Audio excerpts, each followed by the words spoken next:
ላምበረትና መገናኛ 100 የሚሆን ባስ ሰብስበው ወጣቱ እንዳያስቀድስ ወንጌል እንዳይሰማ ወደ ገዳም አንድ ወጣት ቤተክርስቲያን ላይ ያታገኝ ቃሉን እንዳይሰማ ገዳም መሄድ ጥሩ ነው፣ ግን እሑድ ጠዋት 12 ሰዓት የተነሳ ባስ ገዳም ላይ የሚደርሰው እሑድ ስንት ሰዓት ነው? 7 ሰዓት ወይ 6 ሰዓት። ወንጌል ያልሰማ ወጣት፣ ቅዳሴ ያላስቀደሰ ወጣት፣ ጸበሉን ያልጠጣ ወጣት፣ ቤተክርስቲያን ያልተገኘ ወጣት ነገ ምን እንደሚሆን አስብ። አንተ ከላይ ተቀባለህ፣ እግዚአብሔር ከስር ነጭ እያደረገ ያወጣል። ትናንትና ሲጋባ የማያውቁት አባት ዛሬ አባት እየፈለገ ይመጣል። ትናንትና ሰርጋቸው ላይ ካህን ያልተገኘ ባለትዳሮች ሊፋቱ ሲሉ ካህን ፍለጋ ቤተክርስቲያን ይመጣል።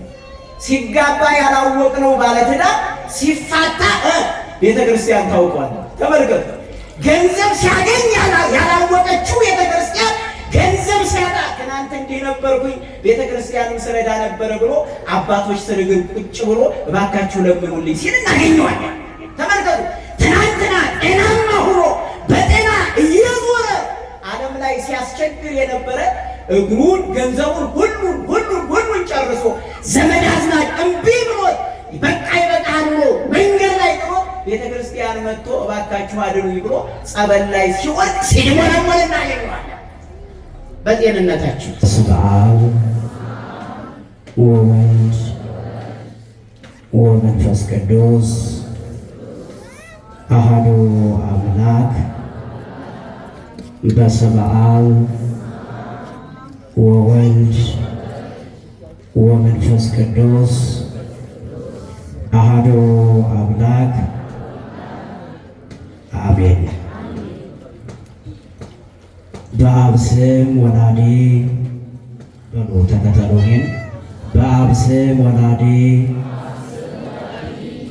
በወልድ ስም ተወላዲ፣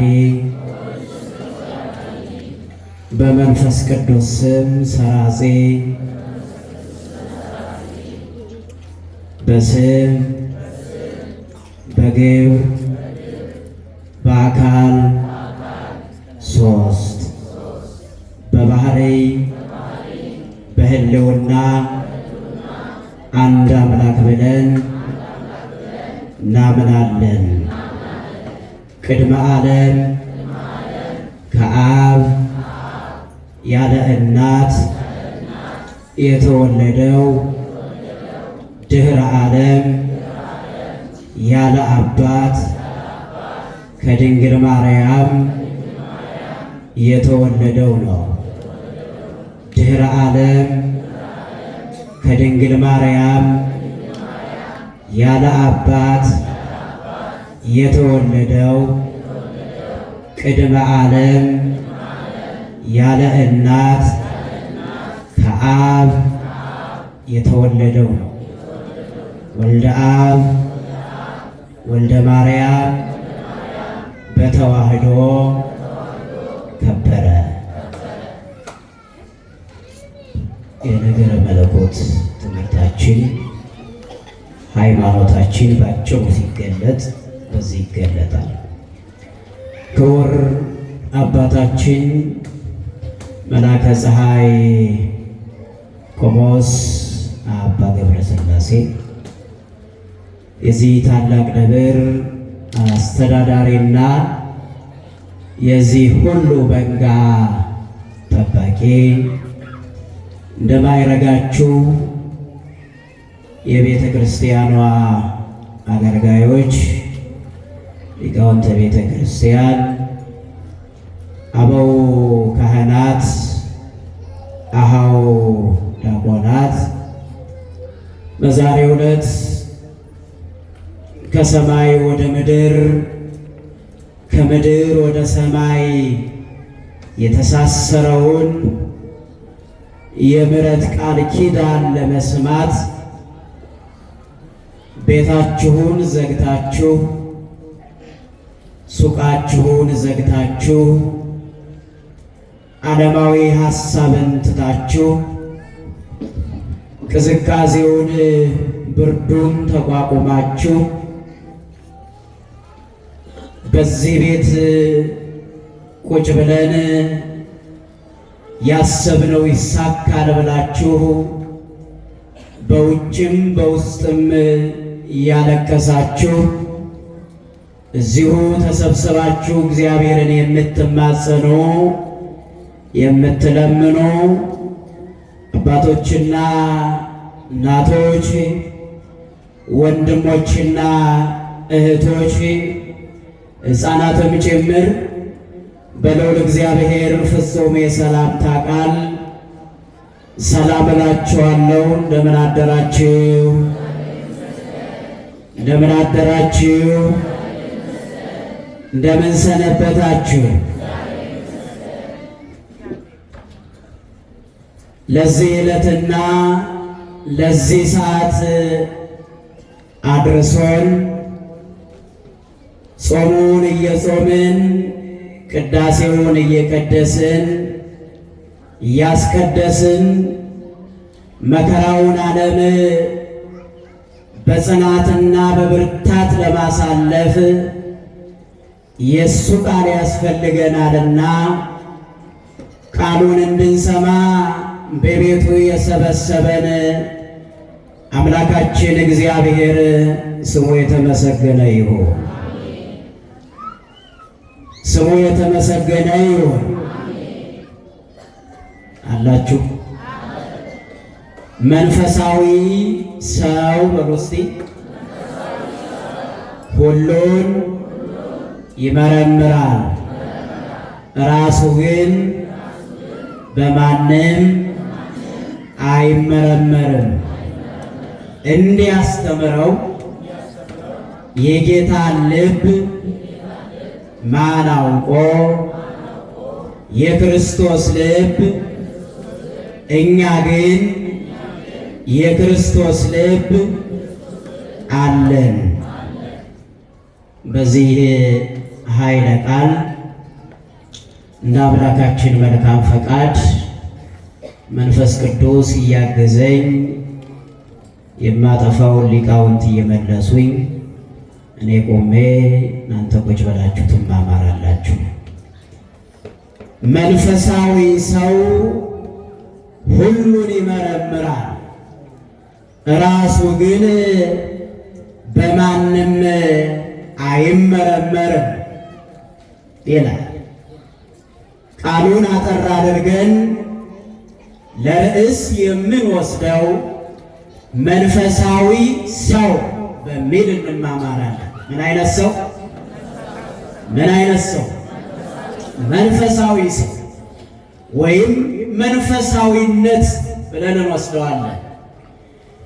ይህንን ኃይለ ቃል ያነሳንበት ዋና የትምህርቱ ዓላማ በዚህ ዘመን መንፈሳዊ ሰው ስለጠፋ እግዚአብሔር የሚያድርበት ሰው ስለጠፋ አይደለም። በዚህ ዘመን ቀድሞ ደግ በሚባሉ አባቶች ዘመን ደግ ሰው ጠፍቶ አንዲት ደግ ሴት ተገኝታለች። እሷ ማናት? ማናት? እመቤታችን ወይም ኪዳነ ምሕረት ብለን የምናከብራት የምንወዳት እግዚአብሔር ወደ ምድር ሲመጣ በምድር ላይ እንግዳ ሆኖ ሊመጣ ሲያስብ የሚያድርበት ሰው አጣ። ነገር ግን ሊቃውንት እንደሚነግሩን ዘእንበለ ይትፈጠር ሰማይ ወምድር አለወት ስብሕት ቅድስት ወቡርክት ይእቲ ማርያም ይላታል ሊቃውንት። ሰማይና ምድር ከመፈጠሩ በፊት ይላል። በታምረ ማርያም ላይ ሰምታችሁት የምታውቁ ካላችሁ፣ ቅድም ቁማችሁ ሲነበብ የሰማችሁ ካላችሁ እመቤታችን ቅድስት ድንግል ማርያም ወደ ዓለም እንደሚመጣ አስቦ በሱ ሕሊና ታስባ ትኖር ነበር ይላል። ክብር ምስጋና ለአምላካችን ይሁን። በማን ሕሊና? ዘእንበለ ይትፈጠር አለ። ሰዎች የሚገርማቸው ነገር አምላካችን መድኃኒታችን ኢየሱስ ክርስቶስ ከሷ ተወልዶ አማላጅ ናት ብለን ስንናገር ይደንቃቸዋል። አማላጅ ናት። በዚህ ዓለም የባለስልጣናት እናቶች፣ በዚህ ዓለም ሀብት ያላቸው ልጆች ያሏቸው እናቶች በዓለም ላይ ምን አይነት እይታና ሰው ምን አይነት ሀሳብ እንደሚሰጣቸው እናውቃለን። ብዙ ስልጣን ያላቸው፣ ብዙ እውቀት ያላቸው ለእናቶቻቸው የሚሰጠው ክብር እናውቃለን። እመቤታችን ቅድስት ድንግል ማርያም ግን ሰማይና ምድር ከመፈጠሩ በፊት አለ በ505 የተነሳው ሊቅ ኢትዮጵያዊ ሊቅ ዘእንበለ ይትፈጠር ሰማይ ወምድር፣ ሰማይና ምድር ከመፈጠሩ በፊት ወይም ሰማይና ምድር ሳይፈጠር በአምላክ ሕሊና ታስባ ትኖር ነበረ። ይችላል እግዚአብሔር አይችልም? ይችላል አይችልም? ይችላል። ለዛ ነው ቅድም በመግቢያ የነገርኳችሁ ቅድመ ዓለም ከአብ ያለ እናት የተወለደው፣ ድህረ ዓለም ከድንግል ማርያም ያለ አባት የተወለደው እንዳይነት ሰው አለ። የአምላክ ልጅ አምላክ፣ የአምላክ እናት ድንግል ማርያም፣ የድንግል ማርያም ልጅ አምላክ። ክብር ምስጋና ለአምላካችን ይሁን። ወደ ሐሳቡ ስመልሳችሁ መንፈሳዊ ሰው ይላል። የዚህ ሐሳብ ትምህርት ዋና ሐሳቡ መንፈሳዊ ሰው መገለጫዎቹ ምንድን ናቸው? አንድ ሁለተኛ፣ በዚህ ዘመን ስንኖር መንፈሳዊውና መንፈሳዊ ያልሆኑ ሰዎች ምንድን ነው ጉዟቸው የሚለውን፣ ሶስተኛና የመጨረሻ በምድር ላይ መንፈሳዊነት የተመሰከረለት፣ መላእክት የመሰከሩለት፣ ቅዱሳን የመሰከሩለት፣ መጻሕፍት ተባብረው የመሰከሩለት ቅድስናው መንፈሳዊነቱ ያልተዳደፈው ማን ነው የሚለውን ሐሳብ እናያለን። አላችሁ ያላችሁ እስቲ እልል ብላችሁ አመስግኑ። የሌላችሁም እልል ብላችሁ አመስግኑ። ምን ማለት ነው? የሌላለ ማለት ነው። እዚህ በመምጣታችሁ ደስ ያላችሁ እልል ብላችሁ አመስግኑ። እዚህ በመምጣታችሁ ደስ ያላላችሁ እልል ብላችሁ አመስግኑ።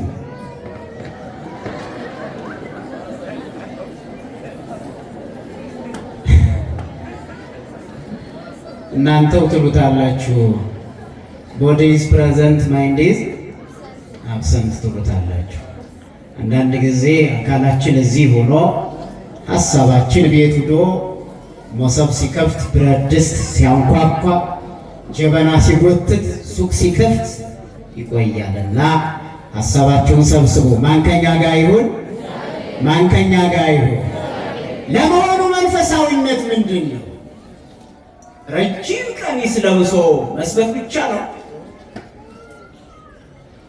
መንፈሳዊነት ለመሆኑ ረጅም ነጠላ ለብሶ ቤተ ክርስቲያን መምጣት ብቻ ነው? የጸሎት መጻሕፍት ይዞ ቤተ ክርስቲያን ላይ መቆም ብቻ ነው መንፈሳዊነት?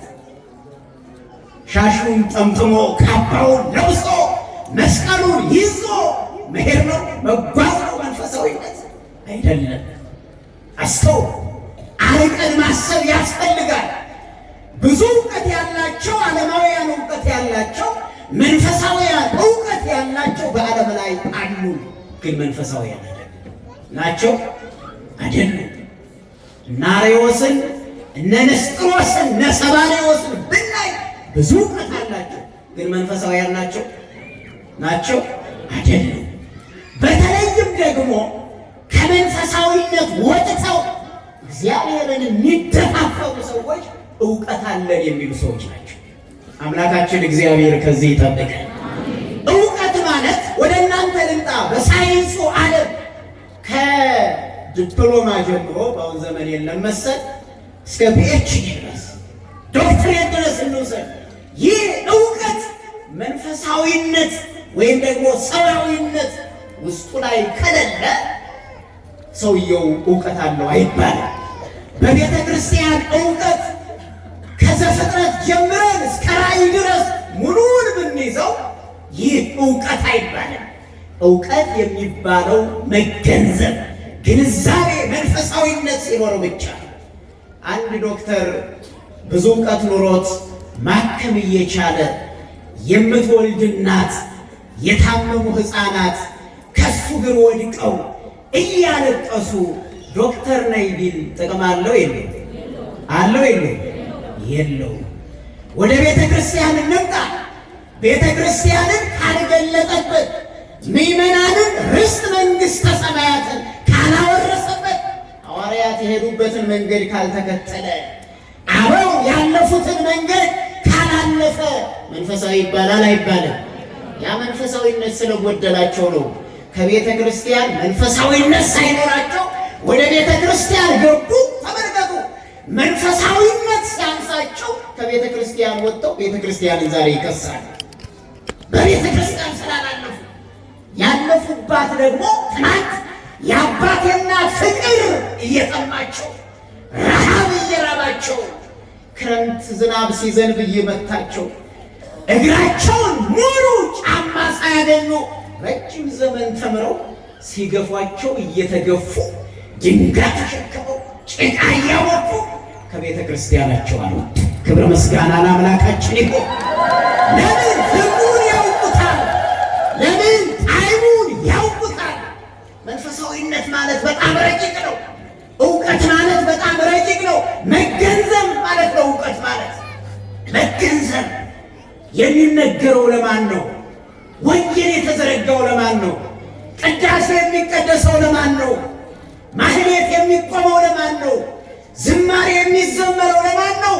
የቤተ ክርስቲያን አባቶች ረጅም ዘመን ጊዜን ወስደው የተማሩት ለማን ነው ብሎ ማጥናት ያስፈልጋል። አልበለዚያ መጥተን እልል ብለን የምንሄድ ከሆነ መንፈሳዊ ሳይሆን መንፈሳዊ መሳይ ነው ምን ሆነው ወደፊት ስንጓዝ እናየዋለን። መንፈሳዊነት ማለት ያዙልኝ፣ አንደኛ መንፈሳዊነት ማለት ራስን ማሸነፍ። ማንን ማሸነፍ ነው? ማንን ማሸነፍ? እንዳትረሱ እነዚህ ነጥቦች። ብዙ እንላለን፣ ብዙ ልትይዙ አትችሉም። ነጥቦችን ብቻ ይዛችሁ እኔ ምንድን ነኝ ብላችሁ መጠየቅ ያስፈልጋል። ቤተ ክርስቲያናችን የሚያስተምር አልጠፋም። በቤተ ክርስቲያናችን የሚማር አልጠፋም። በቤተ ክርስቲያናችን የሚዘምር የሚቀድስ አልጠፋም። ግን መንፈሳዊነት እየጎደለ ነው። ምን እየጎደለ ነው? መንፈሳዊነት እየጎደለ ነው። ወንጌል ተምሮ ወደ ዓለም ሲሄድ ጎረቤቱ ጋር የሚጣላ ክርስቲያን መንፈሳዊ ነው አይደለም? አይደለም። ተመልከቱ፣ ቤተ ክርስቲያን ላይ አገልጋይ ነኝ ብሎ ከተነቃበት በኋላ ከቤተ ክርስቲያን ወጥቶ የቤተ ክርስቲያኗን ካባና ቀሚስ ለብሶ አደባባይ ላይ ወጥቶ ቤተ ክርስቲያንን የሚሰድብ አገልጋይ ነው አይደለም? እንዴት ይሆናል? ከባድ ነው ምዕመናን፣ እየተዋዝንበት ያለ ነው። ለዚህ ነው ሐዋርያው ቅዱስ ጳውሎስ ገላትያ 6 ምዕራፍ 6 ቁጥር 17 ላይ ስታነቡ እንዲህ የሚል ኃይለ ቃል ታገኛላችሁ። እኔ በሥጋዬ የኢየሱስን ማኅተም ተሸክሜያለሁና ከእንግዲህ ወዲህ ማንም አያድክመኝ ይላል። በሉ እስኪ ይህንን ቃል እኔ በሥጋዬ በሉ፣ ከፍ አድርጉ ድምፃችሁን። እኔ በሥጋዬ የኢየሱስን ማኅተም ተሸክሜያለሁና ማንም አያድክመኝ። በሥጋዬ ምን ብያለሁና? ተሸክሜያለሁና። ማኅተም የተባለው ሥጋው ነው። ማኅተም የተባለው ደሙ ነው። ይህ ማኅተም የታተመበት ወጣት ስለ ዓለማዊ ፍቅር ብሎ ነፍሱንና ሥጋውን በመርዝ የሚያጠፋ ከሆነ ገና እውቀት ይጎለዋል። በዓለም ላይ የምናውቀውን ወገናችን ማኅተም ያሰረውን ወገናችን አፈናቅለን ከቤቱ የምናስወጣው ከሆነ ምን የኢየሱስ ማኅተም በሥጋችን ታተመ? የኢየሱስ ማኅተም የታተመበት አይዘሙትም። የኢየሱስ ማኅተም የታተመበት ክፉ አይሰራም። የኢየሱስ ማኅተም የታተመበት ወደ ጥንቁልና አይሄድም። የኢየሱስ ማኅተም የታተመበት ከቤተ ክርስቲያን አይወጣም። የኢየሱስ ማኅተም የታተመበት ዘረኛ አይደለም። የኢየሱስ ማኅተም የታተመበት የቅዱሳንን ክብር አይነጽም። የኢየሱስ ማኅተም የታተመበት የድንግል ማርያም አማላጅነት በልቡ ውስጥ ተጽፏል። ክብር ምስጋና ለአምላካችን ይሁን። በልቡ ውስጥ ተጽፏል። ለዚህ ነው አረጋዊ መንፈሳዊ የሚባል አባት እንዲህ ይለናል፣ እንዲህ ይላል፣ ጌታ ሆይ ይላል፣ ሰውነት ምንኛ ያስጨንቀኛል ይልና፣ ተመልከቱ፣ አንተ በእኔ ውስጥ ትኖራለህ፣ እኔ ግን አላይህም። ተመልከቱ፣ እኔ በአንተ ውስጥ እኖራለሁ፣ አንተን ግን አላይህም። እግዚአብሔር በእኛ ውስጥ አለ። ታዩታላችሁ። እኛ በእግዚአብሔር ውስጥ አለን። እናየዋለን። እናየው። ለምንድን ነው የማናየው? በጣም በደል ስላለ፣ በጣም ክፋት ስላለ። ቤተ ክርስቲያን ስንመጣ እያለቀስን ወንጌል እንሰማለን፣ እያለቀስን ቅዳሴ እናስቀድሳለን፣ እያለቀስን እንዘምራለን። ስንወጣ ግን ለቅሶ ግቢ ውስጥ ተጠነው ዓለም ላይ እንደገና አዲስ ሳቅ እንጀምራለን።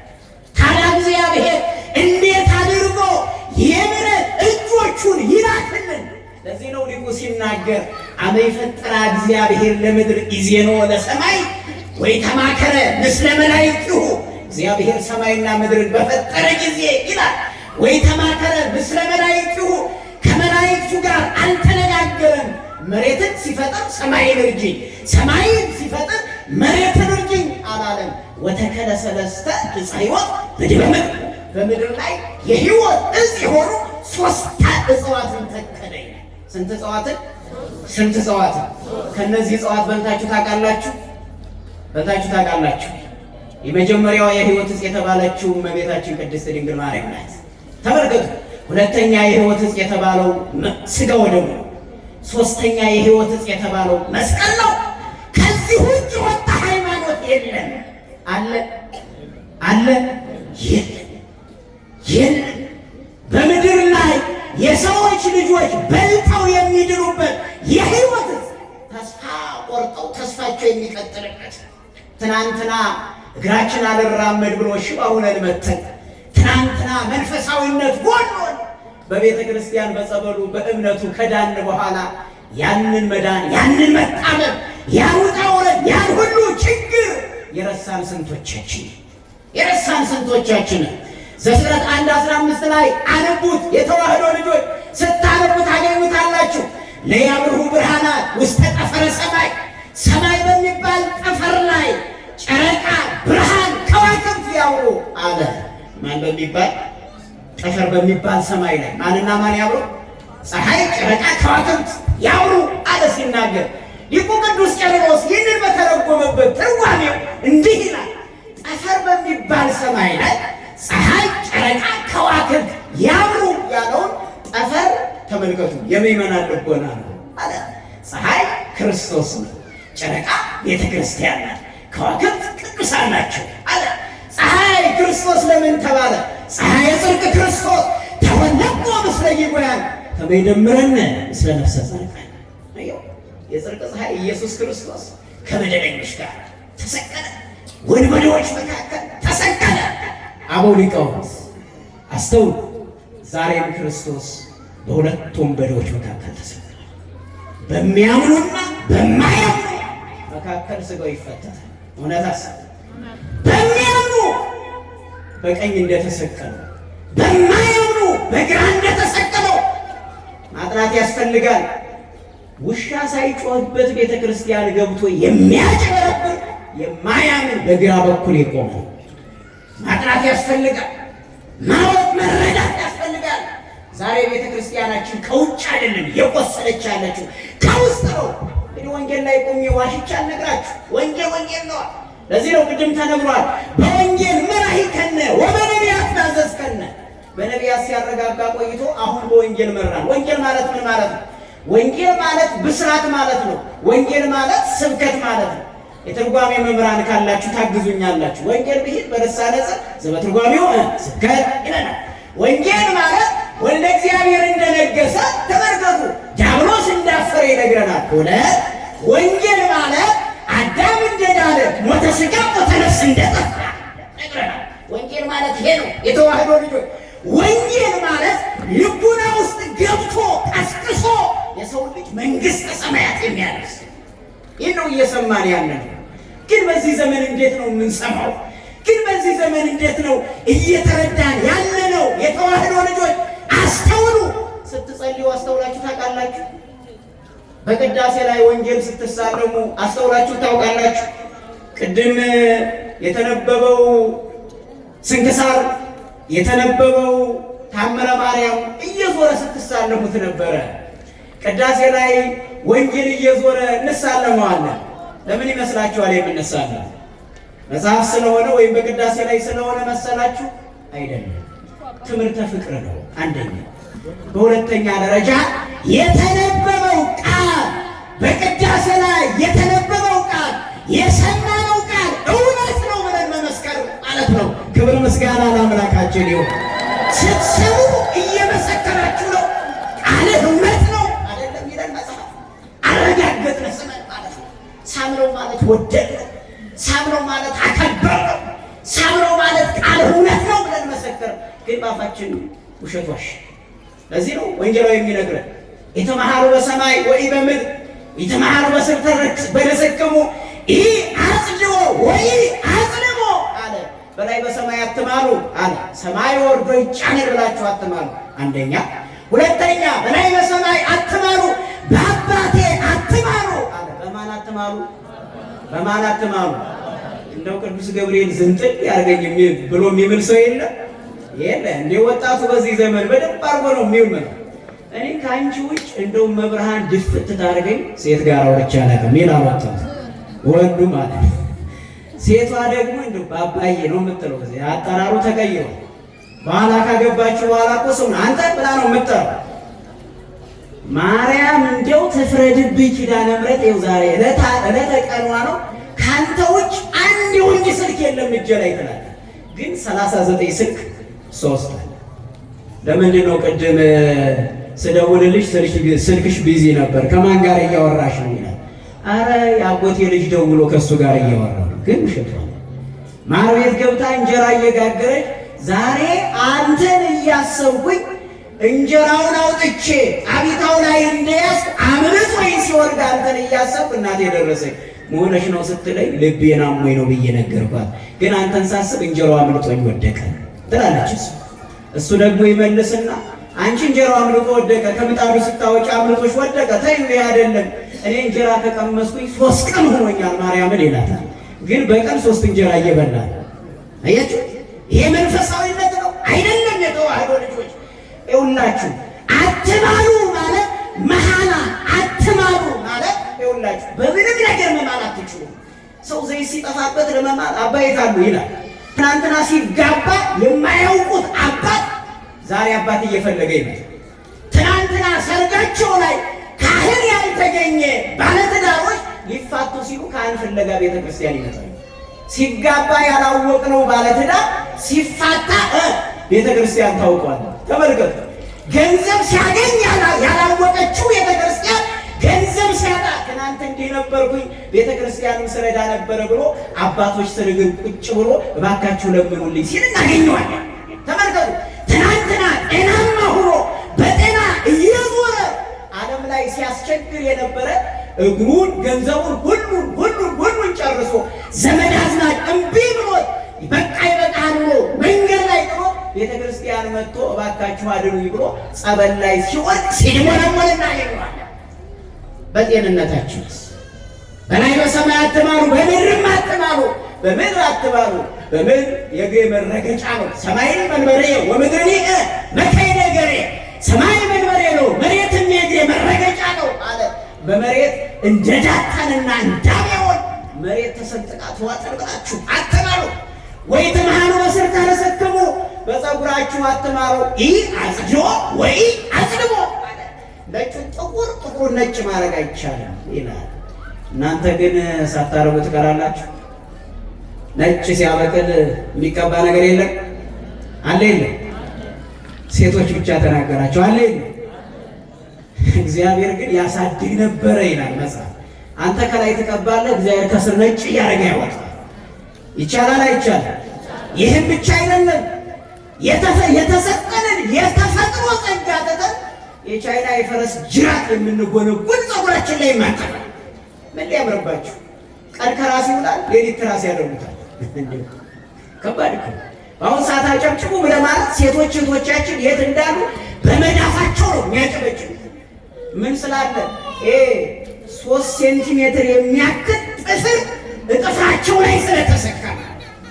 አለባበሳችሁን አስተካክሉ። ይሄ መንፈሳዊነት አይደለም።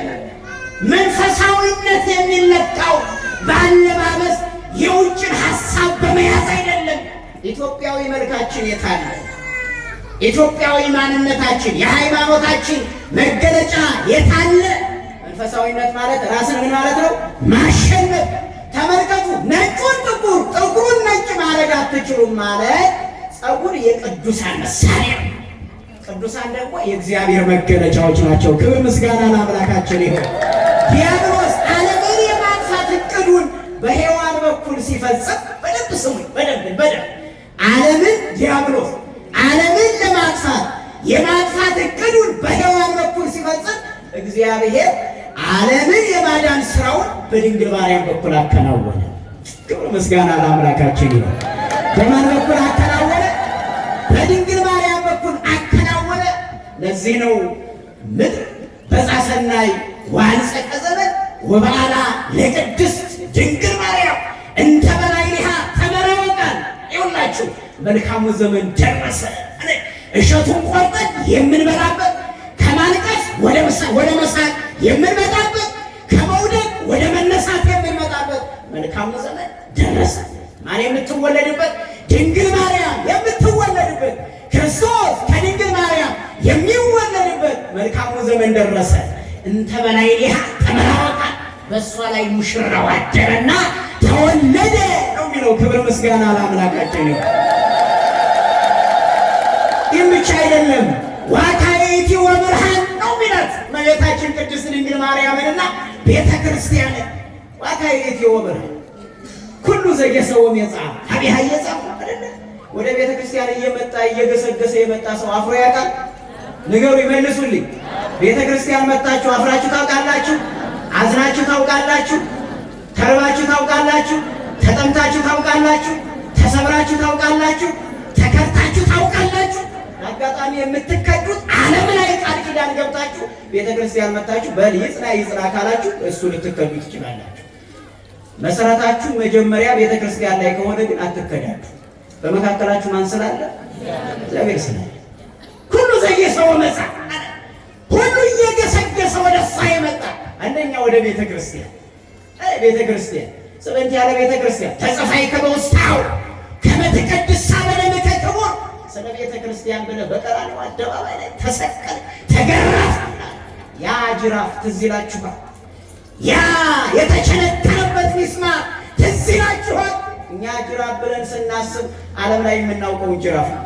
ክርስቶስ የተገረፈበት ጅራፍ አጥንት የተሰካበት፣ ክርስቶስ የተገረፈበት ጅራፍ የብረት እሾሆች መርፌ የመሰለ የተጠመጠመበት የተሰካበት ጅራፍ ነው።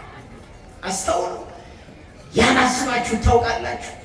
ያ ስጋ ነው ዛሬ የሚቆረሰው፣ ያ ደም ነው ዛሬ የሚፈሰው፣ ያ ስጋ ነው ዛሬ የምንበላው፣ ያ ደም ነው ዛሬ የምንጠጣው። ቀራንዮ ላይ የፈሰሰው ደም ታስተውሉታላችሁ? ዲያብሎስ ያሰረበት መስቀሉን ታስተውሉታላችሁ? ስለዚህ ወደ እሷ የሚመጣ አያፍርም አለ። ሁለተኛዋ ቅድስት ድንግል ማርያም ናት። ወደ ድንግል ማርያም ወደ ኪዳነ ምሕረት የመጣ ለዚህ ነው መሀል ኩለኪ ተብሎ የተነገረላት እመቤታችን ቅድስት ድንግል ማርያም ኪዳነ ምሕረት ወይ ስምሽን የጠራ ምንሽን የጠራ ምንሽን የጠራ ስምሽን የጠራ ሌላውን ተውትና ስምሽን የጠራ ተመልከቱ። አባታችን ወይ ብላችሁ ስትጸልዩ መጀመሪያ እንጀራ ስጠን የሚለው ነው ምስጋና ነው መጀመሪያ የሚቀል። አባታችን ወይ በሰማያት የምትኖር ስምህ ይቀደስ በሉ። ከዛስ በቃችሁ። አያችሁ፣ ዛሬስ አማትቦም ይበላል፣ ጸልዮም ይበላል አላችሁ ወይ? ወጣቶች ሆቴል ላይ ካፌ ላይ ገብታችሁ ጸልያችሁ መብላት አፍረት አልመሰላችኋችሁ? እህቶቻችን አቡነ ዘበሰማያት ደግማችሁ መመገብ አፍረት አይመስላችሁ? በከተማ ላይ ስትሄዱ ነጠላችሁን ለብሳችሁ መስቀለኛ አድርጋችሁ ለብሳችሁ መሄድ ኀፍረት አልመሰላችሁ? አላፈራችሁበትም? ማኅተም አድርጋችሁ መስቀሉን ደረታችሁ ላይ አንገርግጋችሁ ቢሮ ላይ ተቀምጣችሁ እንግዳ ስታስተናግዱ አላፈራችሁ? ያፈራችሁ ካላችሁ ተስተካከሉ። አማትባችሁ የማትበሉ ካላችሁ አማትባችሁ ብሉ። ጸልያችሁ የማትበሉ ካላችሁ ጸልያችሁ ብሉ። ምንድን ነው ንጉሥ ምድራዊ ንጉሥ አይደለም ያመሰገናችሁ ያላችሁት እኮ የዕለት እንጀራችንን የሰጠህን ተመስገን ቅድሚያ እሱን ነው ያመሰገናችሁት። በዚህ ዘመን ግን አባላላችን ሁሉ ራሱ ቀጣቷል። ከተራራ ላይ የሚወርድ መርግ ገደል የሚመስል ምግብ እሱን እንዴት አድርጎ ወጣቱ እንደሚበላው አስቡ። ገደል ላይ የሚወርድ ድንጋይ አይታችሁ ታውቃላችሁ? እየተጠመዘመዘ ማለት ወጣቱ እንዲህ ስብስብ የአራት አምስት ሆኖ ሲቀርብማ አይጣል ትሪው ቋቋቋቋቋቋቋ ይላል። ጭነት እንደበዛበት ጋር ላይ ጥቅልልልል እንዲህ አድርጎ እንደቆራ እንዳሞራ ነው የሚበላው። በስመ አብ። አንገቱ ላይ ግን ምን አለ? ምን አለ? ምን አለ? ደረቱ ላይ ምን አለ? መስቀል አለ። እስኪ ሳሉት፣ እስኪ በደንብ አድርጋችሁ ሳሉት ክርስትናችሁ። አንድ እናት አንድ እንጀራ ለልጁ አቅርባ ዘወር ብላ ጓዳ ገብታ እስከምትመጣ የለም ያ እንጀራ ተጠቅልሎ ተወጥቷል። አነሰ እንዴት ስትል አይ ከጨመርሽም ካለ ጨምሪኝ ይላል። እንዲህ ዘመን ላይ ነው የደረስነው የተዋህዶ ልጆች። መንፈሳዊነት ማለት አንደኛ ምን አልኳችሁ? ራስን ማሸነፍ ነው። እንዴት አድርገን ነው ራሳችንን የምናሸንፈው? እንዴት ተብሎ ተነግሯል። ማቴዎስ 5 ቁጥር 13 እስከ 16 እናንተ የምድር ጨው ናችሁ፣ መብራታችሁ በሰው ፊት ይብራ ተብሎ ተነግሯል። የምን ጨው ናችሁ? መብራታችሁ በማን ፊት ይብራ? በሰው ፊት። አሁን የሚበራ ሳይሆን የሚጠፋው ነው። ጨው ናችሁ ሳይሆን አልጫ ሆኗል። ወንጌል የሚገስጻችሁ አልጫ የሆናችሁ ጨው እንዲኖርባችሁ ነው። ጨለማ የሆናችሁ ደግሞ መብራት እንዲኖርባችሁ። የሚሰርቅ ካለ እንዳይሰርቅ፣ ወደ ጠንቋይ ቤት የሚሄድ ካለ ወደ ጠንቋይ ቤት እንዳይሄድ፣ አደገኛ ዘረኝነት መንፈስ ያለበት ሰው ካለ ከዛ ዘረኝነት እንዲወጣ። እንግሊዞች ሌባ የሚይዝ መሳሪያ ሰሩ። ምን የሚይዝ? ሌባ የሚይዝ መሳሪያ ሰሩና እስቲ አሜሪካ ወስደን ሕግ የሚወጣባት የሚረቅባት ታላቅ ሀገር ናትና ቼክ እናድርግ ብለው አሜሪካ ወሰዱ። አሜሪካ ሲወስዱ ሌባ የሚይዘው መሳሪያ በ3 ደቂቃ ውስጥ 15 ሌባ ያዘ። ስንት ሌባ ያዘ? 15። ቀጠሉና ወደ ቻይና ያዘ። ወደ ቻይና ወስደው ደግሞ በ3 ደቂቃ ውስጥ 30 ሌባ ያዘ። አይ በቃ ይሄ ውጭ ዓለም ተበክሏል። ሃይማኖትም ስለሌለው ስብዕናም ስለሌለው እስበራሱም ስለማይዋደድ በቃ አያስፈልግም። አንዲት ኩሩ ሀገር አለችና እስኪ እሷን እንሞክራት። ማናት?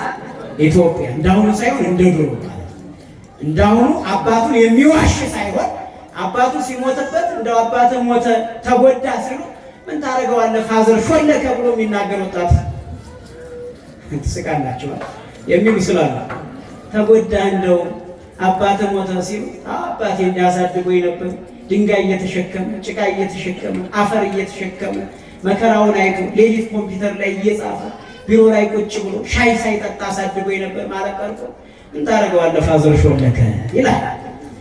እና ወደ ኢትዮጵያ መጡና እዚሁ ቦሌ ላይ ያስቀመጡት ምን የሚይዝ ነበር መሳሪያው? ምን የሚይዝ? ኧረ ሌባ አትበሉ እንደ እየተሳደባችሁ ነው እኮ ወደ እኔ። ሌባ የሚይዝ መሳሪያ ነበርና ቦሌ ላይ ያስቀምጠው እስኪ እንደ ኢትዮጵያ ሌባ አይኖርም በእርግጠኝነት ግን እስኪ እንፈትሻቸው ተባለ። እየፈተሹ ነው በዚህ ዘመን አስተው በጣም በብዙ ነገር እየተፈተሹ በስልክ መተውብናል፣ በዘረኝነቱ መተውብናል፣ በእውቀት መተውብናል።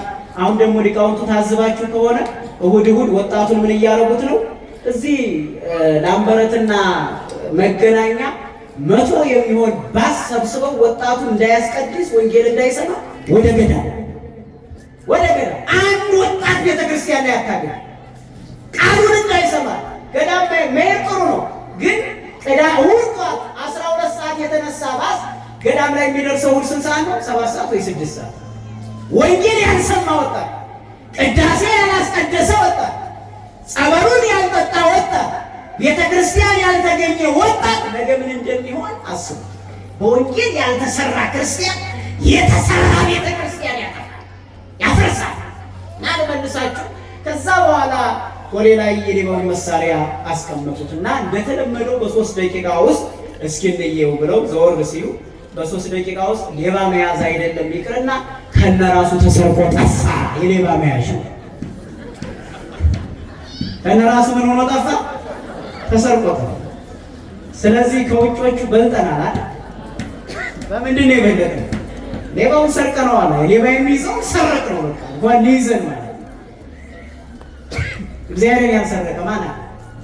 አስራታችሁን አልሰረቃችሁ፣ በኩራቱን አልሰረቃችሁ፣ ንስሐ አባቶቻችሁን አልሰረቃችሁም፣ ሴቶች ባሎቻችሁን አልሰረቃችሁ፣ ባሎች ሚስቶቻችሁን አልሰረቃችሁ፣ የሚስቶቻችሁን ገንዘብ አውጥታችሁ ለሌላ አልሰጣችሁ፣ ሴቶች ባሎቻችሁ በአንዳች ምክንያት አካላቸው ሲጎድ አንተ አታስፈልገኝም ብላችሁ የወጣችሁ አትኖሩ ይሆን? የሚወጡ አይኖሩ ይሆን? እግዚአብሔር አዳምን ተሰበረ፣ ወደቀ፣ ኃጢአት ሰራ ብሎ አልተወው። ይልቁንም ሲሰበር፣ ይልቁንም ሲወድ፣ ይልቁንም ኃጢአት ሲሰራ ወደሱ መጣ። ክብር ምስጋና ለአምላካችን ይሁን።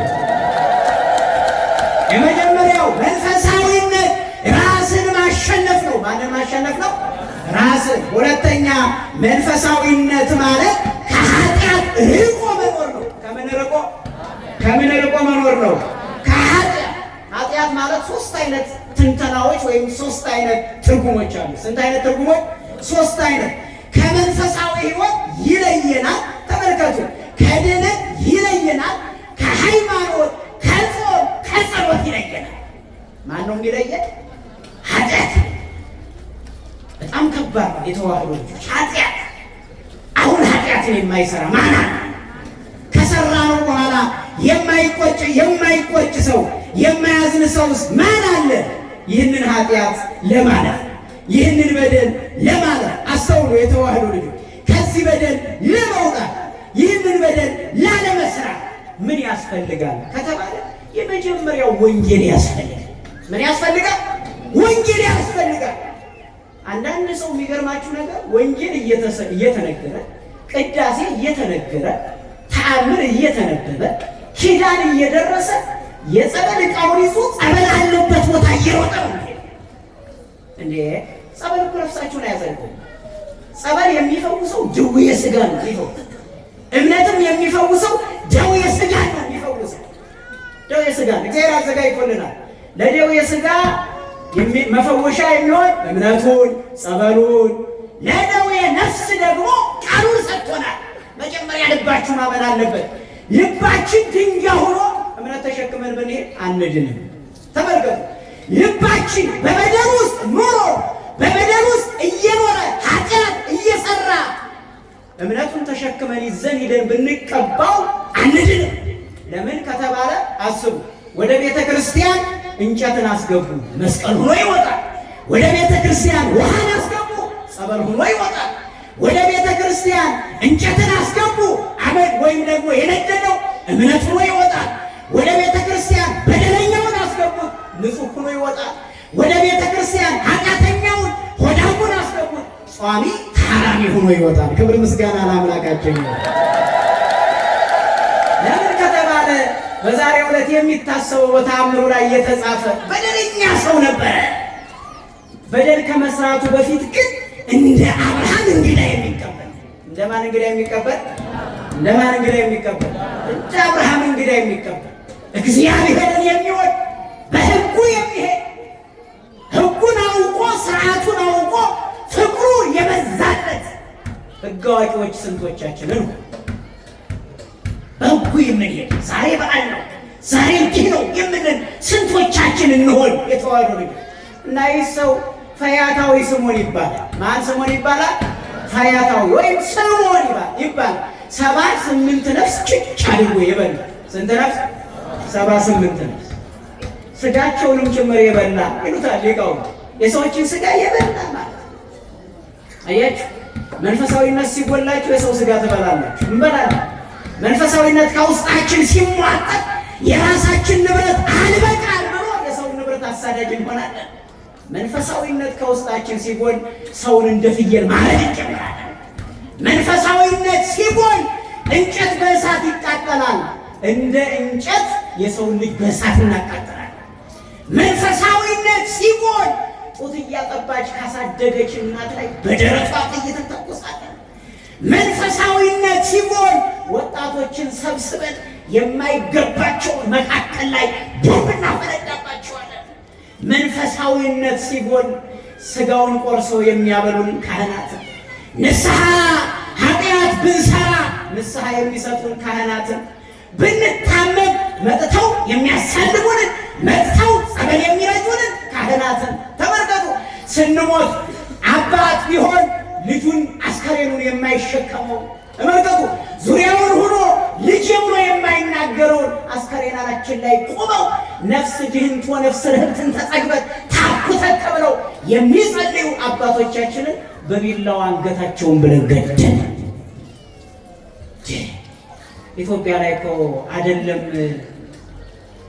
ቆሞ የሚሄድ ሰው አይደለም የሃይማኖት አባት መስቀል የጨበጠ አይደለም ሻሽ ጠመጠመ ነጠላ ለብሶ የሄደ ራቁቱን መንገድ ላይ የወደቀ ሰው እኮ ታቅፎ ሰው በንደር ገብቶ ልብስ ለብሶ ምግብ ተመግቦ ሰፈሩ አጥባቶለት ቤት ሰጥቶት የሚኖርባት አይደለም። በታሪክ ስታ አስከሬን ሲሄድ ይወጥም አይወጥም አስከሬን መጣ ቁሙ ተብሎ ሸኝቶ ተሸክሞ የሚኖርባት ኢትዮጵያ ነው። እውነት አሰብ ዛሬስ ስጋውን ቆርሶ የሚያበላውን ካህን በጩቤ መስቀል የተሸከመውን ካህን በጎራዴ ዲያቆን ሁኖ ደሙን ይዞ የሚያጠጣውን ዲያቆን ነገ ቄስ የሚሆነውን በጥይት ወንጌል የሚሰብከውን መምህር በጎራዴ ማን መሪ ማን አባት አስባችሁታል? አስከሬን ፊት የሚቆሙ ማን ነው? ተወልደውን እንኳ አሳድገናቸው እንኳ አስከሬን ከሆኑ በኋላ ምራቅ የዋጡ ሽማግሌዎች አደረጉ አስከሬኑን የሚጠብቁት ነፍስ ስለተለየ ወገኔ ነው፣ ሚስቴ ናት፣ አብራ ይኑራለች፣ ባሌ ነው፣ አብሮ ይኑራል፣ ልጄ ነው፣ አሳድጌዋለሁ ብሎ ደረቱ ላይ አቅፎ አስከሬን አቅፎ ያደረ ማን ነው? ከአስከሬን ውስጥ ጋር መቃብር የወረደ ማን ነው? ማነው መቃብር የወረደ? ከሚስቱ ጋር ከሚወደው ልጅ ጋር ወደ መቃብር የወረደ ማን ነው? ማንም አብሮን የወረደ ይሁናችሁ። የሰራነው ፎቅ ወደ መቃብር አብሮን አይወርድም። የያዝነው እውቀት የደረደርናቸው የእውቀት መገለጫ ሰርተፍኬቶቻችን ግድግዳ ላይ እንዳሉ ማስታወሻ ሆነው ይቀራሉ። ያሽከረከርነው ውድ መኪና ለሌላ ተላልፎ ይሰጣል። ቁጭ ስንልበት የነበረው ተሽከርካሪ ወንበር ሌላ ሰው ይቀመጥበታል። እኛ ግን 3 ክንድ አንሶላና 3 ክንድ መቃብር አፈር ተዘጋጅቶልን እንገባለን። ወንድምም የለም፣ ሚስትም ባሏን ቀብራ ዘወር፣ ልጅም አባቱን ቀብሮ ዘወር፣ አባትም ልጅን ቀብሮ ዘወር፣ አባትም ሚስቱን ቀብሮ ዘወር። ማን ወደ መቃብር ይገባ? አብሮን ወደ መቃብር የገባ ሰማይንና ምድርን የፈጠረ በሰማይ ያለውን ፍጥረት የፈጠረ በምድር ያለውን ፍጥረትም የፈጠረ አምላካችን እግዚአብሔር ነው። ክብር ምስጋና ለአምላካችን ይሁን። ለዚህ ነው ፈቂዶ ይፈውስ ትዝምደሰ ተገብረ ማይጸነ ድንግል ይሉታል አባቶቻችን። ክብር ለአባቶቻችን እየተራቁ አስተማሩ። ሊቃውንት ታውቃላችሁ፣ የኔ አስተማሪ መምህራን 60 ብር ነበር የሚከፈላቸው ደሞዝ። 7 ዓመት ሙሉ አቋቋም ቤት ስቀመጥ 60 ብር ነበረ መምህሬ የሚከፈል። በአራቱም ማዕዘን ተማሪ ሲመጣ አንተ የማን ዘር ነህ? ቋንቋህ ምንድን ነው? ብሔርህ ምንድን ነው ብለው ጠይቀውን ያውቃሉ? በጭራሽ ተማሪ በመሆኑ ብቻ ይቀበላል መምህሩ። አስተምሮ ሊቅ አድርጎ ለምዕመናን አሰልጥኖ ይልካል። ያሰለጠነውን መምህር የሚገል ትውልድ የተገኘባት ኢትዮጵያ ሆናለች። አምላካችን ምሕረቱን ይላክልን። ከወደ ኋላ ሆኖ በሾክ መምህሩን የሚመታ 12ኛ ክፍል እስከምጨርስ ድረስ እኔ ተማሪዎች ጋር አብሬ አቧራ ቦል ነበር። ከወደ ኋላ ሆኖ መምህሩን በሾክ የሚመታ ማነው የመታኝ ሲባል ሲል ማንም ብሎ የሚመሰክር ትውልድ ሽማግሌው እየተንገዳገደ እናት ልጅ አዝላ ቆማ የማይነሳ ቁጭ ብሎ የሚሄድ ተማሪ እኮ ነው ያለ አይደል? ቦርሳ ከፍቶ ሰርቆ ይዞ የእናቱን ገንዘብ ሰብሮ ረጅም ዘመን የለበሰችውን የእጇን ቀለበት የአንገቷን ሐብል ሽጦ ጭፈራ ቤት ሲጨፍር የሚያደርግ ትውልድ እኮ ነው ያለ አይደል? የተዋህዶ ልጅ ፈቂዶ ይፈውስ ትዝምደሰብ ሰውን ለማዳን ሲል መድኃኒታችን ኢየሱስ ክርስቶስ በድንግል ማርያም በኩል መጣ። በየት በኩል መጣ? በድንግል ማርያም በኩል ተገበ በማኅፀነ ድንግል ታቤ ለኩሉ ኃይል ለበሰማያት። አያችሁ፣ ከሰማየ ሰማያት ወደ ምድር መጥቶ ደውም የሚገርማችሁ ሊቁ ቅዱስ ቄርሎስ በጣም የሚገርም ሐሳብ ያነሳልን። የሚገርም ሐሳብ እንዲህ የሚል ኃይለ ቃል አለ። ከማርያም በላይ ስለ እግዚአብሔር የሰበከ ማን አለ ይልና ከቃሉ ጋር ናችሁ። አምላካችን እግዚአብሔር ከሁላችን ጋር ነው። አብን ወለደልን፣ አብ ወልድን ወለደልን ያለ እናት ይልና ተመልከቱ። አብ ወልድን ወለደልን ያለ እናት ይልና ማስረጃችሁ ምንድን ነው ይላል። አብ ወልድን ወለደ፣ ማስረጃችሁ ምንድን ነው? ድንግል ማርያም ያለ አባት ወልድን ስለወለደች ማስረጃችሁ። በደንብ አድርጋችሁ ተመልከቱ። ቀዳማዊ ልደትን ያሳወቀችን እመቤታችን ናት። ሊቃውንት ቀዳማዊ ልደትን ለምን ከተባለ አስቡ። ጌታ ከእመቤታችን ከመወለዱ በፊት ምን ነበር? አምላክ ብላችሁ መልሱ። አምላክ ድንግል እያላችሁ ትመልሳላችሁ። ጌታ ከእመቤታችን ወይም እግዚአብሔር ከእመቤታችን ከመወለዱ በፊት ምንድን ነበረ? በደንብ መልሱ። ምን ነበር? መስክሩ። ምን ነበር? አምላክ። ተመልከቱ። ከእመቤታችን ከተወለደ በኋላ ምንድን ነው? አምላክ ነው። ምንድን ነው? አምላክ። አስተውሉ። እመቤታችን ቅድስት ድንግል ማርያም አምላክን ከመውለዷ በፊት ምን ነበረች? መልሱ። ምን ነበረች? አምላክን ከወለደች በኋላስ ምን ነበረች? ድንግል። የአምላክን ፍጹም አምላክነት የእመቤታችን ድንግልና ያስረዳናል። ተመልከቱ። የአምላክን ፍጹም አምላክነት የእመቤታችን ድንግልና ያስረዳናል። የእመቤታችን ፍጹም ድንግልና የአምላካችን ፍጹም አምላክነት ያስረዳናል። ክብር ምስጋና ለአምላካችን ይሁን። አመስግኑት። እመቤታችን የኦርቶዶክስ ጌጣችን ናት። ምናችን ናት? ምናችን ናት? ረቂቁ ግዙፉ ነው የታየባት። ውሱኑ ምኑ ውሱን እንደምትሉት ሊቃውንቱ በትርጓሜ የማይወሰነው የተወሰነባት፣ ረቂቁ በግዘፍ ሥጋ የተገለጠባት አይደለም። ይህን ትምህርት ትተው ወጥተው የሚጮሁ ወገኖቻችን እውቀት አላቸው ወይስ መንፈሳዊነት ነው የጎደላቸው ብለን ስንጠይቅ እውቀትም የላቸው መንፈሳዊነትም የላቸው። ምን የላቸው? እውቀትም የላቸው መንፈሳዊነትም የላቸው። እንዳትወዛገቡ የተዋህዶ ልጆች፣ እንደ ዮሐንስ፣ እንደ ቅድስት ድንግል ማርያም፣ እንደ ኒቆዲሞስ፣ እንደ ዮሴፍ መስቀሉ ስር ጸንታችሁ መገኘት አለባችሁ። ክርስቶስ በተያዘ ሰዓት ሊቃውንት እንደሚገልጡት እያመሰጠሩ ሁሉም ሐዋርያት ስልኩን እየዘጋ ጠፋ ይላል። ደግሞ ዮሐንስ ብቻ አልቦ ዘመን ጊዜ ተዋርዶ ወይ ከምን ባይለ ጊዜ ተዋርዶ ዘመድ በችግር ጊዜ ምን ዘመድ አለ? ዘመድስ ዮሐንስ ወልደ ነጎድጓድ አይደለም ይሉት። ዘመድስ እንደው ወልደ ነጎድጓድ ዮሐንስ ነው። በእውነት ከማን ጋር? ከእናቱ ከማርያም ጋር በመስቀል ስር ቁጭ ብሏልና ይላል። እዚህ ደግሞ ዲያቆናቱ ጧጧ ስትመጡ ደግሞ በአንጻረ መስቀል ቆይሞ ዮሐንስ በከየ ዮሐንስ በመስቀሉ ጎን ቆሞ ሳይሸሽ ማለት ስልኩን ዘግቶ ሳይጠፋ። ዛሬ ቤተ ክርስቲያን ችግር ተፈጠረ ሲባል ስልኩን የሚዘጋ ክርስቲያን ካለ ከሐዋርያት ይጨምራል። ስልኩን የሚዘጋ ቤተ ክርስቲያን አቅም አንሷታል እርዱ ሲባል አይ እነሱ ልመና ነው ቤተ ክርስቲያን ይጠፋል። ምን ታደርገዋለህ? የማያልፈው አይደው ድኩማ ያንጹ እሎን ታቢያተ ነው የሚለው። ደካማ እጆች መንግሥተ ሰማያትን ምን ይላሉ? ይሰራሉ። ደካማ እጆች የምታገኙት ቤተ ክርስቲያን ስትመጡ ነው። ዓለም ላይ ስትሄዱማ ጠንካራችን ነው የምታገኙ። እና መድኃኒታችን ኢየሱስ ክርስቶስ በተሰቀለ ጊዜ በአንጻረ መስቀል ቆይሞ ዮሐንስ በከየ እንዘ ይብሎ ወይኔ ወየው ብላችሁ ታውቃላችሁ። የክርስቶስን መከራ አስባችሁ ቅዳሴው ሲቀደስ ንዜኑ ሞተከ ወትንሣኤከ ቅድስተ እንዘ ይብሎ ወይኔ አማውተ ከርሱ ከመ ንደ እሳት ወይ አንጀቱ እንደ እሳት አንጀቱ እሳት በገለባ እንደሚቃጠል አንጀቱ ነደደ ይላል፣ ተቃጠለ ይላል። ተመልከቱ፣ እመቤታችን የጸሎታችን የቁርባናችን ጌጥ ናት። በሉ ይህን ቃል ድምፃችሁን ከፍ አድርጋችሁ እመቤታችን በሉ። የጸሎታችን የቁርባናችን ጌጥ ናት። ማርያም ስትወለድ ሃይማኖት ተወልዷል። ማርያም ስትወለድ ክህነት ተወልዷል። ማርያም ስትወለድ የክህነት ምንጭ ተገልጧል። ማርያም ስትወለድ ወንጌል ተገልጧል። ድንግል ማርያም ኪዳነ ምሕረት የንጽህናችን በር እሷ ናት።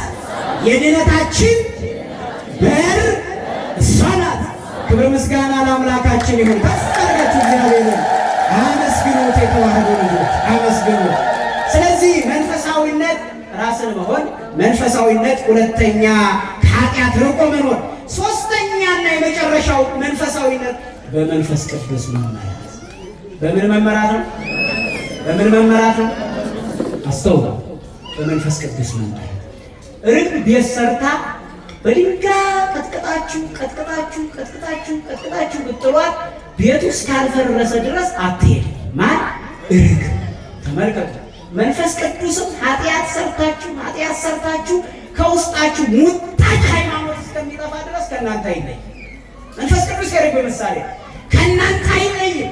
ነገር ግን ተመልከቱ፣ እንደ ርግቧ ምንም ቤት ከሌለ ስደተኞች ትሆናላችሁ። መንፈሳዊነት ራስን መምራት ነው። የመንፈሳዊነት ትርጉምንና መንፈሳዊነትና መንፈሳዊ መሳይን አይተን ትምህርታችንን ናቸው። መንፈሳዊ መሳይና መንፈሳዊነት በዚህ ዘመን ሊቃውንት እንደተረጎሙልን መንፈሳዊና መሳይ ብለውታል። ምን መንፈሳዊና መንፈሳዊ መሳይ። ተመልከቱ፣ መንፈሳዊ መሳይና መንፈሳዊ ማለት እነዚህ ላይ እንድናጠነጥን ነው የፈለግኩት እኔ።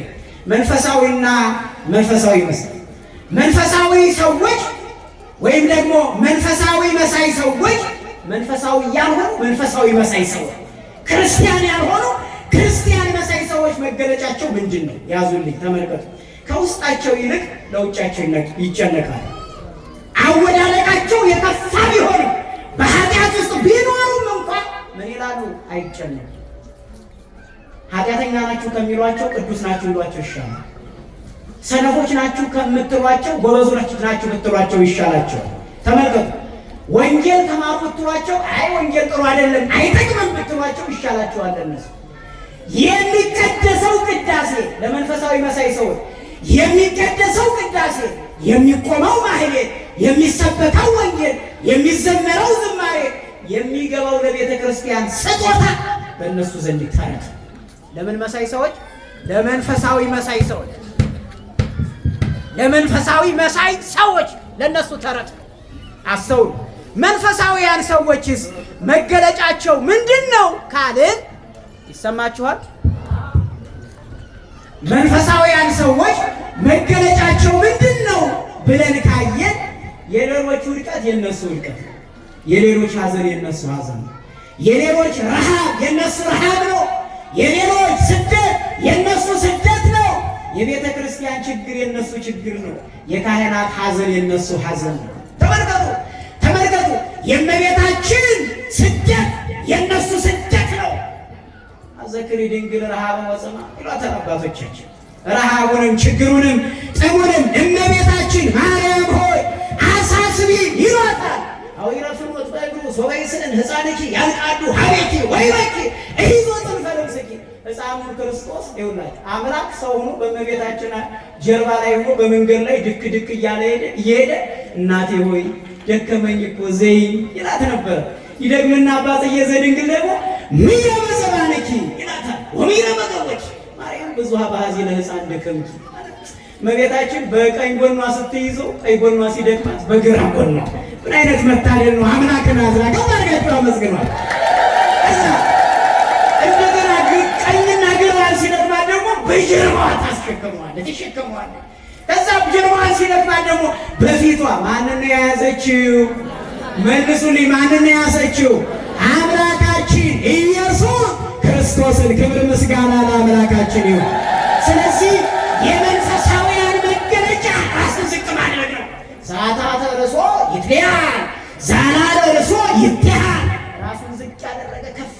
ራሱን ከፍ ያደረገ ደግሞ ዝቅ ይላል። ክርስቶስ ንጉሥ ነህ ሲሉት አይደለም፣ መምህር ነህ ሲሉት ዝም፣ አስተማሪ ነህ ሲሉት ዝም፣ ከሰማይ ላይ የመጣው ሲሉት ዝም ይላቸው ነበር። ዝም ይላቸው ነበር። ግድ የላቸው ሲገፏችሁ ዝም በሏቸው። ይህ እኮ ያልፋል። ዓለም ኃላፊ፣ ዓለሙን ኃላፊ፣ ንብረቱን ኃላፊ፣ እስመ ኩሉ ኃላፊ ይህ ቅዱስ ያሬድ ያዜመዋል።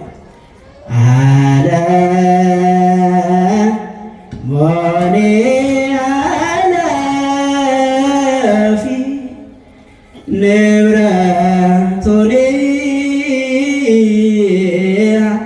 ኃላፊ እስመ ኩሉ ኃላፊ ውእቱ። በጾም ውስጥ ሊቃውንት ያዜሙታል። ዓለም ኃላፊ ነው። ትቤላ ነፍስ ለሥጋ ምድራዊት አንቲ ታነጽ አብያተ አበይ ትነብር ይላል። ነፍስ ሥጋን እንዴት ትላታለች? ለምን ትደክሚያለሽ? ነገ ትተሽው ለምትሄጂ፣ ነገ ሥጋሽን አፈር ለሚበላው፣ ያንቺው አካልሽ ትል ሆኖ ለሚበላሽ፣ ደምሽ ደርቆ ለሚቀረው፣ አጥንትሽ ተከስክሶ ለሚቀረው፣ ፀጉርሽ በምድር ላይ ተበትኖ ለሚቀረው፣ ገንዘብሽን ማን ነው የሚወስደው? ማን ነው የሚወስደው? አትድከሚ አከመክሙ መዋዕል ይላል ይለቅና ዘሐለፈ ለጊዜ ሥጋክሙ ዘተቀነይክሙ ለጊዜ ሥጋክሙ። ያለፈው ዘመን ይበቃችኋል፣ ለሥጋችሁ የተገዛችሁበት። ለምናችሁ የተገዛችሁበት? ለሥጋችሁ የተገዛችሁበት። ቅዱስ አትናቴዎስ በቅዳሴው ላይ እንዲህ ይላል። አስተውሉኝ በደንብ። መንፈሳውያንና መንፈሳዊ ያልሆኑ ሰዎችን ቅዱስ አትናቴዎስ በቅዳሴው ለመሆኑ እንደው ቅዳሴ ሲቀደስ ተሰሙት ይሁን በደንብ አድርጋችሁ።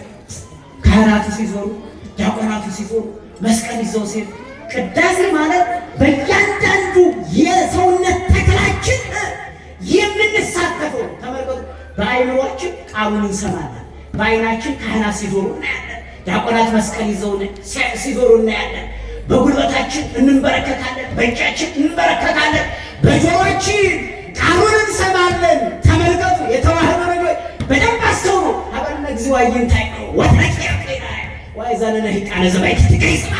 አቤቱ እግዚአብሔር ሆይ የውጫዊ ጆሮን ሳይሆን ውስጣዊ ጆሮን ስጠን። የቱን ጆሮ ስጠን? ውጫዊ ዓይንን ሳይሆን ውስጣዊ ዓይንን ስጠን። እግዚአብሔር ውስጣዊ ዓይንን ይስጠን፣ የምናስተውልበት።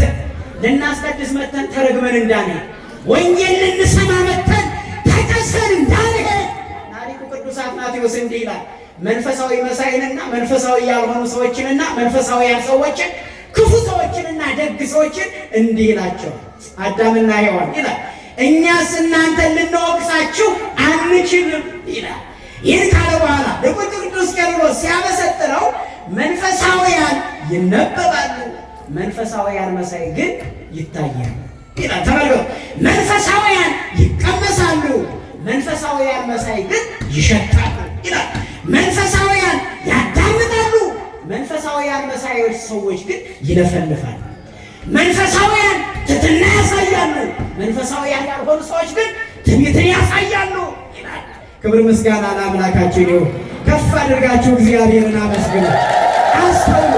ስለዚህ የተዋህዶ ልጆች በዚህ ዘመን መንፈሳዊ ለመሆን መዘጋጀት ያስፈልጋል።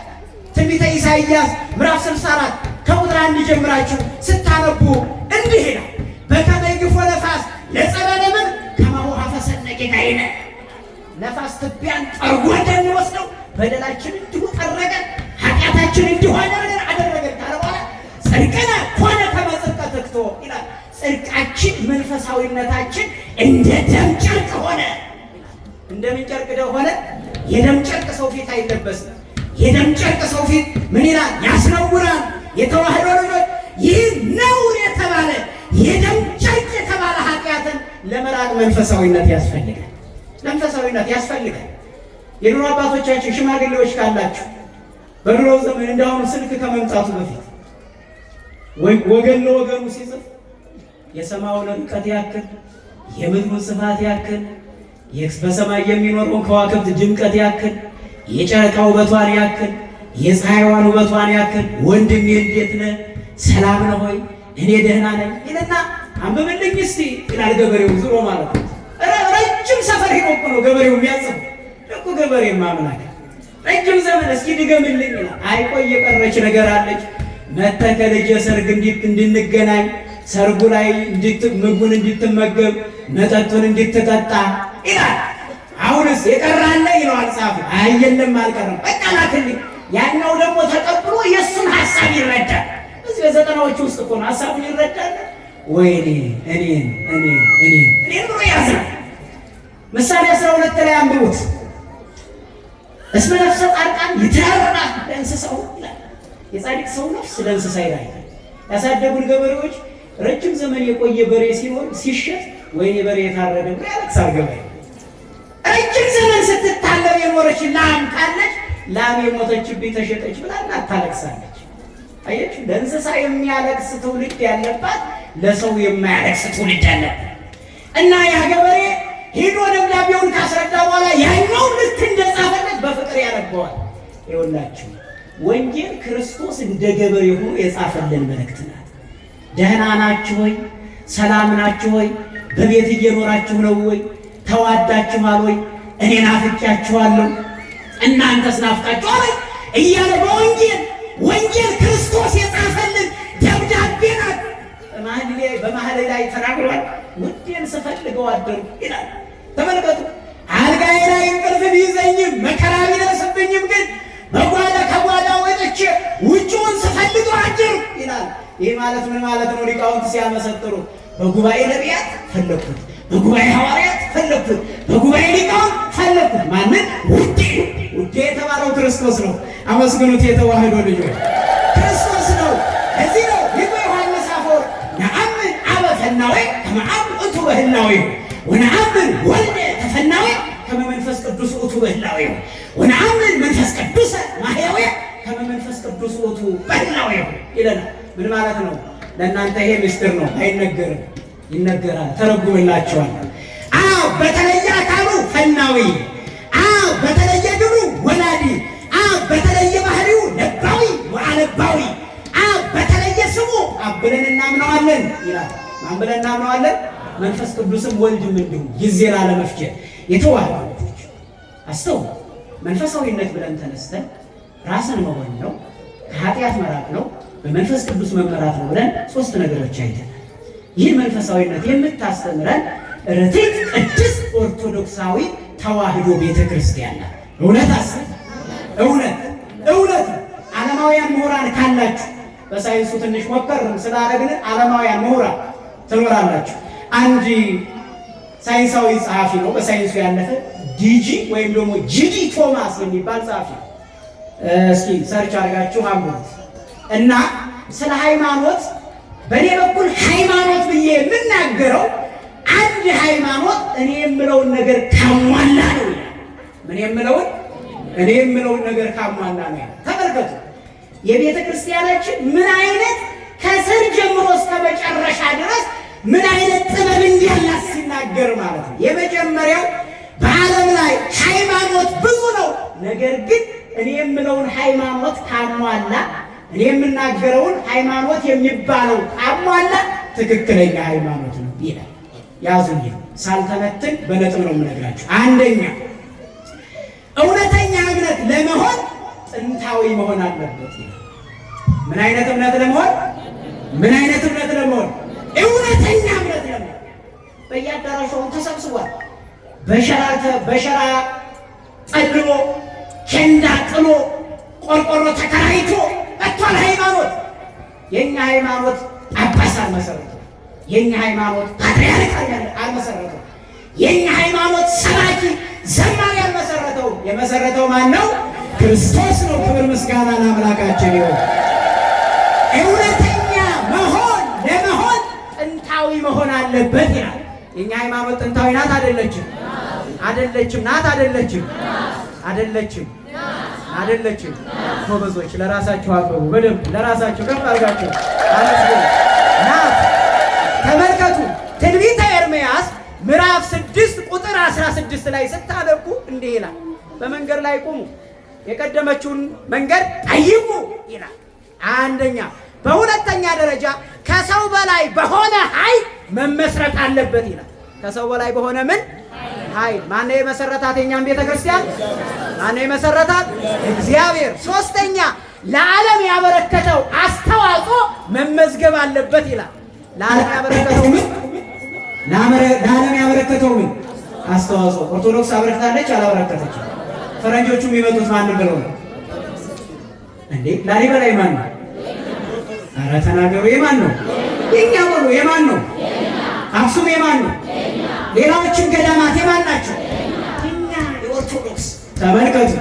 አራተኛ በሁሉም ነገር የሚጠየቀው ጥያቄ በቂ መልስ መስጠት የሚችል መሆን አለበት። ቤተክርስቲያናችን በቂ መልስ መስጠት ትችላለች አትችል? አስተማሪ መምህር ሙሉ እውቀት ላይኖረው ይችላል። እግዚአብሔር መምህራችን ግን ሙሉ እውቀት አለው። ለመምህራን መልስን ይሰጣል። ጥያቄ ለሚጠይቁ መልስን ይሰጣል። ማን? እግዚአብሔር። አምስተኛና የመጨረሻ ተቃራኒዎች የሚቃወሙት መብዛት አለባቸው ይላል። ይሄ ነገር አሁን በእኛ ቤተክርስቲያን አለ የለም? አለ የለም? ተቃራኒ አለ የለም? ጥንታዊ ሰው አለ የለም? መንፈሳዊ ሰው ከዚህ ትምህርት ምን ነው ወደ ቤታችሁ ይዛችሁ አትመት ይሄድ። መንፈሳዊ ሰው ማለት ምን ማለት ነው ብለን አይተን ራስን መሆን፣ ከኃጢአት መራቅ፣ በመንፈስ ቅዱስ መመራት ብለን መንፈሳዊ ሰውንና መንፈሳዊ ያልሆነ ሰውን አይተናል አይደል? አዎ።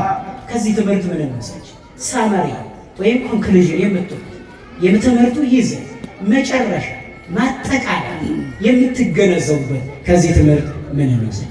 መንፈሳዊነት አንደኛ የሚጠላህን ስትወድ መንፈሳዊ ነህ። ምን የሚልህን ስትወድ? የሚጠላህን። ማቴዎስ 5:44 እስከ 45 ላይ በሰማያት ላለ አባታችሁ ትሆኑ ዘንድ ጠላቶቻችሁን መልሱ። ጠላቶቻችሁን። አሁን በዚህ ዘመን የተጣላች ሚስት ባሏን አትወድም፣ የተጣላ ባልም ሚስቱን አይወድም። ባሎች ወይ በሉ እስኪ። አሃ ባሎችማ ዝም በሉ እንጂ። ባሎች ወይ በሉ ሚስቶች። ድምፃችሁ ቀነሰ፣ ያኮረፋል ማለት ነው። እሺ ወንዶች ሚስቶች ወይ በሉ። ችግር አለ። ስለዚህ በየቤታችሁ ሰራዊት መላክ አለብን ማለት ነው። እንዴት ትታረቁ? በአንድ ላይ ባሌ ሆይ በሉ። ሁላችሁ ባሎችን በሉ። ባሌ ሆይ ቤተ ክርስቲያን ክርስቶስን እንደምታከብረው አከብራለሁ። ሚስቴ ሆይ ክርስቶስን ቤተ ክርስቲያንን ክርስቶስ እንዳከበራት ቤተ ክርስቲያንን ክርስቶስ እንዳከበራት አከብርሻለሁ። የታባቷ ደግሞ እሷን በጥፊ ነው እንጂ ምንም አይጠፋም። ስለዚህ አንደኛ መንፈሳዊነት ማለት የሚጠላን ስትወድ። ሁለተኛ መንፈሳዊነት ማለት ገንዘብ ስታገኝ። ገንዘብ አተገኝተህ ከአባቶች ስር ካልጠፋ መንፈሳዊ ነህ። ባገኘው ገንዘብ ቤተክርስቲያን ከረዳ መንፈሳዊ ነህ። ዓለም ላይ የምትውል ከሆነ ግን ድሃን የምትበድልበት፣ ድሃን የምትጨቁንበት፣ የምታስለቅስበት ከሆነ ግን መንፈሳዊ አይደለም። ጉድ ሞርኒንግ መልሱ። ጉድ ሞርኒንግ መልሱ እንጂ ባጥር ነው እንደ የተማላችሁት። ጉድ ሞርኒንግ፣ ጉድ አፍተርኑን። እነዚህ ውጮቹ ናቸው እንደ የሚሉት። እንዴት አደራችሁ? ከእነሱና ከኛ ማን በለጠ? በምስጋናችን ማን ውስጥ አለ? በማደራችን ውስጥ ማን አለ? በመዋላችን ውስጥ ማን አለ? በምሽታችን ውስጥ ማን አለ? እግዚአብሔር አለ። ክብር ምስጋና ለአምላካችን። ለዚህ ነው የሳይንስ ምሁራን ላይፍ ኢዝ ሾርት ይሉታል። ሕይወታችን ነው አይደል? ታምናላችሁ? መጽሐፍ ቅዱስም ቢበዛ 80 ነው ቢያንስ 70 ነው ይላል። ባለ 70ው 24500 ቀናት ይኖራል። ባለ 80ው ደግሞ 29000 ቀናትን ይኖራል ማለት በምድር። ለዚህ አጭር ሕይወት ሰው ለምን እንገልበታለን? ለዚህ አጭር ሕይወት ሰው ለምን እናሳዝናለን? ለዚህ አጭር ሕይወት ሰው ለምን እናስለቅሳለን? ለዚህ አጭር ሕይወት ከቤተ ክርስቲያን ለምን እንርቃለን? ለዚህ አጭር ሕይወት እግዚአብሔርን ለምን እንክደዋለን? ስለዚህ ሁለተኛው ገንዘብ ስታገኝ ነው መንፈሳዊነት የሚለካው። ሶስተኛና የመጨረሻ መንፈሳዊነት በቁስ አይለካም። ሶስተኛና የመጨረሻ በምድር እየኖርክ ሰማያዊ ሰው በየት እየኖርክ በምድር እየኖርክ ስርዓተ ሰማይ ተሰራ በምድር ስርዓተ ምድር ተሰራ በሰማይ። የሰማይ ስርዓት በውስጢ በምድር ተሰራ፣ የምድር ስርዓት በሰማይ ተሰራ። ምድራውያን መላእክት ነን ማለት ነው። ተመልከቱ። መላእክት ማንን ያመሰግናሉ? መላእክት ማንን ያወድሳሉ? መላእክት ማንን ይወዳሉ? ሰዎችስ ማንን ይወዳሉ? ሰዎችስ ማንን ያመሰግናሉ? እግዚአብሔርን ማለት ነው። ክብር ምስጋና ለአምላካችን ይሁን። ደህና አደራችሁ። የሌላችሁ እስቲ ከፍ አድርጋችሁ አመስግኑ። ኧረ ተው ተው ተው ተው፣ ምን ማድረግ ይሻላል እናንተ በሉ። የሌላችሁም ያላችሁም እግዚአብሔርን አመስግኑ። በደንብ አድርጋችሁ እጃችሁን ከፍ አድርጉ። ያው መናገርም ባይገባል ሰው ከተያዘ በኋላ በሚበልጠው አካል ከተያዘ በኋላ እጅ ወደ ላይ ይላል አይደል? አሁን በክርስቶስ ተማርካችኋል። እውነት አሰብ ያልተማረከ አለ እንዴ? በእኔ ትምህርት ሳይሆን በቃሉ በማን ቃል ተማርካችኋል? በማን ቃል? ከፍ ወደ ላይ እግዚአብሔር ሆይ እግዚአብሔር ሆይ መንፈሳዊ እንዲሆን ከመንፈሳዊ ሰዎች አታርቀኝ። መንፈሳዊ እንዲሆን መንፈሳዊ ቃልህን አሰማኝ። እግዚአብሔር ሆይ መንፈሳዊ እንዲሆን መንፈሳዊ አባቶችን እንድወድ አድርገኝ።